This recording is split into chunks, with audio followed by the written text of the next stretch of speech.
जय जोहार संगवारी हो। हमारे चैनल में आप मन के बहुत बहुत स्वागत है। तो आज हर 1 जुलाई 2020 तो बात करबो छत्तीसगढ़ के दिन भर की ताज़ा खबरों ताज़ा अपडेट के बारे में। तो वीडियो में अंत तक बने दोस्तों और चैनल सब्सक्राइब कर लो ताकि आप मन ला छत्तीसगढ़ की लेटेस्ट जानकारी मिल सके। तो आज की पहली बड़ी खबर है दोस्तों, मोदी ने कहा कोरोना वैश्विक महामारी के खिलाफ लड़ते लड़ते अब हम अनलॉक 2 में प्रवेश कर रहे हैं। इस दौरान अब हम उस मौसम में भी प्रवेश कर रहे हैं जब सर्दी जुकाम बुखार जैसी बीमारी होती है। मेरी सभी देशवासियों से प्रार्थना है कि आप अपना ध्यान रखिए। प्रधानमंत्री ने कहा कि आपसे प्रार्थना करता हूं, आग्रह करता हूं कि स्वस्थ रहिए, 2 गज की दूरी का पालन करते रहिए, गमछा, फेस कवर, मास्क का उपयोग करिए और कोई लापरवाही मत करिए। मोदी ने कहा कि प्रधानमंत्री गरीब कल्याण अन्न योजना का विस्तार अब नवंबर महीने के आखिरी तक कर दिया जाएगा। 80 करोड़ लोगों को मुफ्त अनाज देने वाली इस योजना के तहत गरीब परिवारों को हर महीने हर सदस्य के हिसाब से 5 किलो गेहूं या चावल और प्रति परिवार 1 किलो दाल मुफ्त मिलती रहेगी। खबर है दोस्तों, अनलॉक क्वार्टर 2 31 जुलाई तक बंद रहेंगे स्कूल, कॉलेज, कोचिंग संस्थान, जिम और सिनेमा हॉल। तो भिलाई, केंद्र सरकार द्वारा अनलॉक क्वार्टर 2 के लिए जारी दिशा निर्देश के अनुसार सभी स्कूल, कॉलेज और कोचिंग संस्थान 31 जुलाई तक बंद रहेंगे। कोरोना के बढ़ते संक्रमण को देखते हुए केंद्र सरकार ने यह निर्णय लिया है। 31 जुलाई के बाद राज्यों के साथ विचार विमर्श के बाद ही शैक्षणिक संस्थानों को खोलने का फैसला किया जाएगा। केंद्रीय गृह मंत्रालय की तरफ से जारी दिशा निर्देशों के मुताबिक अंतर्राष्ट्रीय उड़ानें भी पर भी रोक रहेगी, लेकिन वंदे भारत अभियान के तहत अंतर्राष्ट्रीय उड़ानों के लिए छूट जारी रहेगी। वहीं घरेलू उड़ानों और यात्री ट्रेनों का दायरा भी धीरे धीरे बढ़ाया जाएगा, लेकिन मेट्रो ट्रेन, सिनेमा, जिम और बार आगामी आदेश तक बंद ही रहेंगे। रात में रहेगा घर से निकलने पर पाबंदी।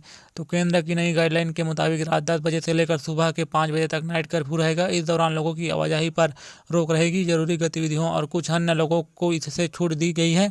वहीं आम लोगों के घर से रात में निकलने पर पाबंदी रहेगी। सरकार ने अनलॉक क्वार्टर 2 में कई तरह की सख्ती का भी ऐलान किया है। कोरोना के कंटेनमेंट जोन में पहले की तरह नियम लागू रहेंगे। इस क्षेत्रों में किसी भी तरह की छूट नहीं दी जाएगी।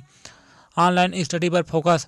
तो केंद्र सरकार की नई गाइडलाइन आने के बाद फिर छत्तीसगढ़ की निजी और सरकारी स्कूलों में ऑनलाइन स्टडी पर फोकस किया जा रहा है। बच्चे को डिजिटल एजुकेशन के माध्यम से घर पर रहकर ही टीचर्स पढ़ाने की कोशिश कर रहे हैं। जो दुर्ग जिले के शिक्षकों ने बताया कि टीचर्स के लिए अभी तक सरकार की ओर से कोई गाइडलाइन नहीं आई है। जो आदेश आएगा उसके मुताबिक बच्चों को सुरक्षित रहकर पाठ्य सामग्री उपलब्ध कराई जाएगी।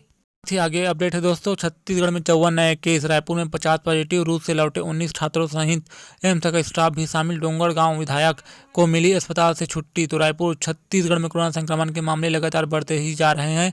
अनलॉक 1 के बाद इनकी संख्या में तेजी से बढ़ोतरी हुई है। खासकर रायपुर कोरोना का नया हॉट स्पॉट बनकर सामने आया है। प्रदेश में मंगलवार दोपहर तक संक्रमण के 53 नए मामले सामने आए हैं। इनमें से 50 से केस अकेले रायपुर से हैं। इनमें विदेश से लौटे 19 छात्र भी शामिल हैं। ये सभी रूस से आए थे और रायपुर के ही होटल में पेड क्वारंटाइन में थे। वहीं एम्स के डॉक्टर और स्वास्थ्य कर्मी सहित 4 पॉजिटिव मिले हैं। हीरापुर में एक डॉक्टर का परिवार भी संक्रमित मिला है। इसके अलावा दुर्ग, राजनांदगांव, बेमेतरा और बलौदाबाजार में एक कोरोना मरीज मिले हैं। प्रदेश में अब तक 2838 पॉजिटिव केस सामने आए हैं। इनमें से एक्टिव केस की संख्या 675 हो गई है, जबकि कोरोना संक्रमण से 13 लोगों की मौत हो चुकी है। वहीं 2150 मरीज स्वस्थ होने के बाद अस्पताल से डिस्चार्ज कर दिए गए हैं। विधायक दलेश्वर साहू स्वस्थ होकर पहुंचे घर।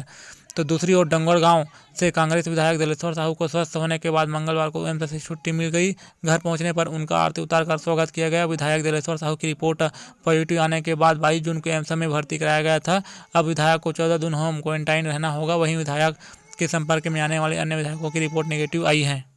आगे खबर है दोस्तों, धमतरी सीएम हाउस के सामने आत्महत्या की कोशिश करने वाले युवक की पत्नी बोली, मेरे पति को कोई मानसिक परेशानी नहीं, मामले में एसडीएम जांच करेंगे।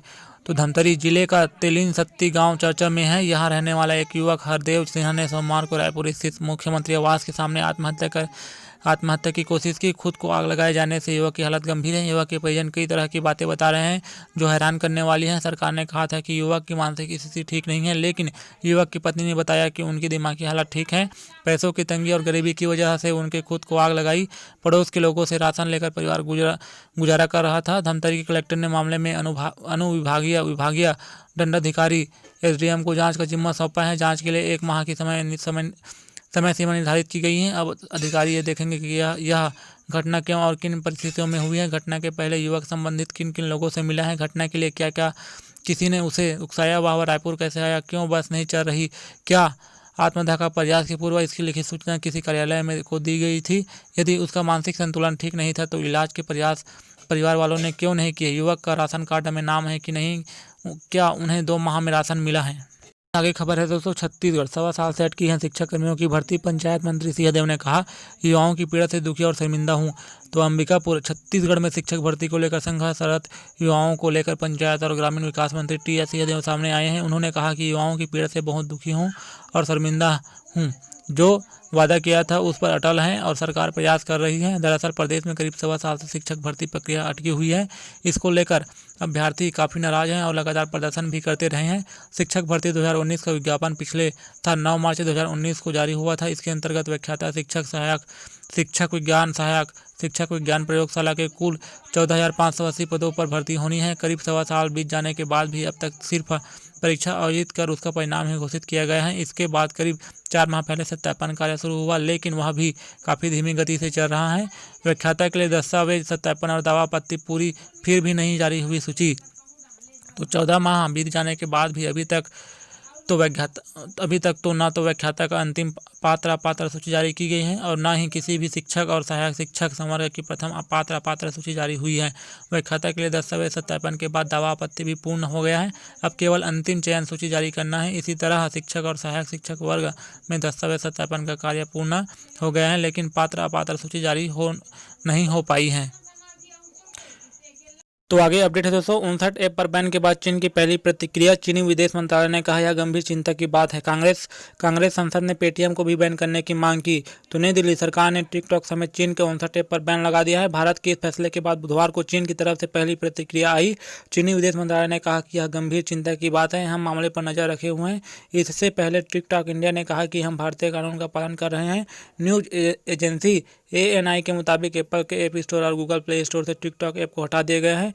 उधर टिकटॉक इंडिया के CEO निखिल गांधी ने बताया कि हम भारतीय कानून के तहत डेटा प्राइवेसी और सुरक्षा के सभी नियमों का पालन कर रहे हैं। हमने चीन समेत किसी भी विदेशी सरकार के साथ भारतीय यूजर्स की जानकारी शेयर नहीं की है। अगर भविष्य में भी हमसे अनुरोध किया जाता है तो हम अब ऐसा नहीं करेंगे। हम यूज़र की निजता की अहमियत समझते हैं।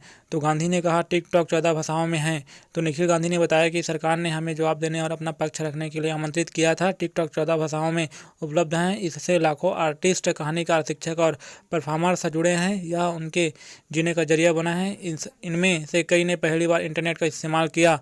तो कांग्रेस संसद ने पेटीएम को भी बैन करने की मांग की है। तमिलनाडु के विरुदुनगर से सांसद मणिकम टैगोर ने मोबाइल पेमेंट ऐप पेटीएम को भी बैन करने की मांग की है। ट्वीट किया, चीनी ऐप को बैन करने सरकार के फैसले का स्वागत करता हूं। अब प्रधानमंत्री नरेंद्र मोदी को पेटीएम को बैन कर बताना चाहिए कि उनका सीना 56 इंच का है।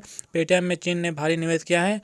मणिकम ने ट्वीट में पेटीएम का डिटेल भी दिया है। आगे बड़ी खबर है दोस्तों, मौका, रायगढ़ जिले के युवाओं को खुद का बिजनेस करने का अवसर मिलेगा। 10 जुलाई तक आवेदन कर सकते हैं। तो रायगढ़ जिले के युवाओं को अब अपना रोजगार शुरू करने का मौका मिलेगा। मुख्यमंत्री युवा स्वरोजगार योजना के तहत उनकी विशेष मदद की जाएगी। इसके तहत इच्छुक युवाओं को लोन दिया जाएगा। जिला व्यापार एवं उद्योग केंद्र में 10 जुलाई तक इसके लिए आवेदन किया जा सकते हैं। जिला प्रशासन की तरफ से जारी की गई जानकारी के आवेदन की उम्र 18 से 35 साल के बीच होनी चाहिए। अनुसूचित जाति, अनुसूचित जनजाति, अन्य पिछड़ा वर्ग, महिला, निःशक्त जन, नक्सल प्रभावित इलाकों के व्यक्ति, सेवानिवृत्त सैनिकों को आयु सीमा में 5 साल की छूट दी जाएगी। आवेदक को सभी दस्तावेज के साथ जिला व्यापार एवं उद्योग केंद्र रायगढ़ में आवेदन जमा करना होगा। इस योजना के तहत निर्माण एवं उद्योग इकाइयों के लिए 25 लाख, सेवा इकाइयों के लिए 10 लाख और अन्य सेवा व्यवसाय के लिए 2 लाख रुपये दिए जाते हैं। इसके लिए आवेदक को कम से कम 8वीं कक्षा उत्तीर्ण होना जरूरी है। साथ ही अगला अपडेट है दोस्तों, रायपुर में फिर ट्रक की चोरी। तो 34 टन सरिया से भरा ट्रेलर ले गए चोर। रात को थोड़ा किनारे खड़ा कर सोने गया था ड्राइवर। तो रायपुर यहाँ देर रात फिर एक ट्रेलर की चोरी हो गया। इनमें 34 टन सरिया लदा था। इसे लेकर ड्राइवर महाराष्ट्र के सोलापुर जा रहा था। रात होने के कारण वहाँ सड़क किनारे ट्रेलर खड़ा कर सोने चला गया। सुबह देखा तो ट्रेलर गायब था। पुलिस ने कुम्हारी टोल नाके पर लगे CCTV फुटेज चेक किया तो उसमें ट्रेलर लेकर बदमाश सिरसा गेट की ओर जाते दिखाई दिए। घटना कबीर नगर थाना क्षेत्र की है। जानकारी के मुताबिक भूरा कुमार 27 जून को रायगढ़ से 34 टन सरिया लोड कर महाराष्ट्र सोलापुर के लिए निकला था। रायपुर पहुंचने पर रात होने के कारण उसने अपना trailer Hirapur ring road number 2 पर खड़ा कर दिया। इसके बाद टाटीबंदी स्थित अपने घर पर सोने चला गया। अगले दिन रात को करीब 11 बजे देखा तो ट्रेलर खड़ा था, लेकिन सुबह जब ट्रेलर ले जाने के लिए पहुंचा तो वह गायब था। भूरा कुमार ही ट्रेलर का चालक के साथ मालिक भी हैं। तो 5 दिन पहले पुलिस ने पकड़ा था बिहारी गैंग। आगे खबर है दोस्तों, गैर परंपरागत ऊर्जा को बढ़ावा, प्रदेश में अब सोलर व हाइड्रो पावर पर फोकस, 700 करोड़ का होगा निवेश। तो छत्तीसगढ़ सरकार जल्दी ही सोलर, पानी और बैटरी से एनर्जी के लिए क्षेत्र में फोकस करने जा रही है। शासन के निर्देश पर क्रेडा ने गैर परंपरागत ऊर्जा स्रोतों को बढ़ावा देने के लिए 700 करोड़ रुपए के निवेश का प्लान भी तैयार कर लिया है। इस प्लान को 4 अलग अलग प्रोजेक्ट में बांटकर निवेश आमंत्रित किया जाएगा। यही नहीं, प्रदेश में 2 दशक से लंबित 13 हाइड्रो पावर प्रोजेक्ट को शुरू करने के लिए भी जल्द पावर परचेस एग्रीमेंट किए जाएंगे। मुख्यमंत्री भूपेश बघेल ने क्रेडा के अफसरों और को गैर पारंपरिक ऊर्जा स्रोतों पर फोकस करने के लिए कहा था। इसके बाद यह प्रस्ताव तैयार हुआ, जिसे सीएम से हरी झंडी मिलने की भी सूचना है। बताया गया है कि जिन प्रोजेक्ट पर निवेशकों को आमंत्रित किया गया है उनमें सोलर पैनल के निर्माण के लिए 100 मेगावाट सालाना उत्पादन वाला संयंत्र, 50,000 लिथियम आयन बैटरी का निर्माण, 50,000 लेड एसिड बैटरी का निर्माण तथा 100 मेगावाट क्षमता का grid connected solar power plant लगाना शामिल है। इसके लिए राज्य सरकार निवेशकों को औद्योगिक नीति के तहत जमीन और अन्य सरकारी रियायतें भी देगी।